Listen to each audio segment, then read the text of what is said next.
Hey friends, Dr. Tracy here. I wanted to sit down and chat because I was hanging out with one of my friends recently and she was telling me all about her little guy who has been suffering from chronic ear infections. He is 9 months old, and this entire winter season, anytime he would get sick, it would turn into an ear infection. It started just with the changing of the seasons. He had some sinus drainage and that turned into an ear infection. Then he started teething, ear infection. He got a common cold, which also turned into an ear infection.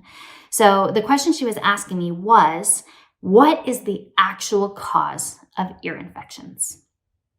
The simple answer to that is that ear infections are caused by poor drainage in the inner ear. In our ears, we all have this structure that's called the eustachian tube. The eustachian tube is designed to help the fluid drain from the inner ear into the sinus cavity, down the back of the throat, into the stomach and digestive system so that we can eliminate it. Now, when that drainage doesn't happen properly, that fluid builds up. It leads to inflammation, mucus buildup, viruses, bacteria. It leads to the infection. It really creates the ideal environment for what's called an opportunistic infection. Opportunistic infections are usually caused by viruses, which is why antibiotics are typically not an effective treatment for ear infections and respiratory infections, because antibiotics kill bacteria. They don't kill viruses. Now, young kids are much more susceptible to ear infections than adults because of the angle of their eustachian tubes.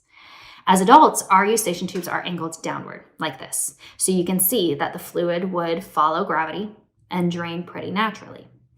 For kids, their eustachian tubes are not fully developed yet. They're still horizontal, which means that the fluid is kind of having to work against gravity to drain properly. So if you couple that with blockages in the sinuses from allergies or colds, blockages in the lymphatic system from other illnesses, that's going to prevent that fluid from draining properly.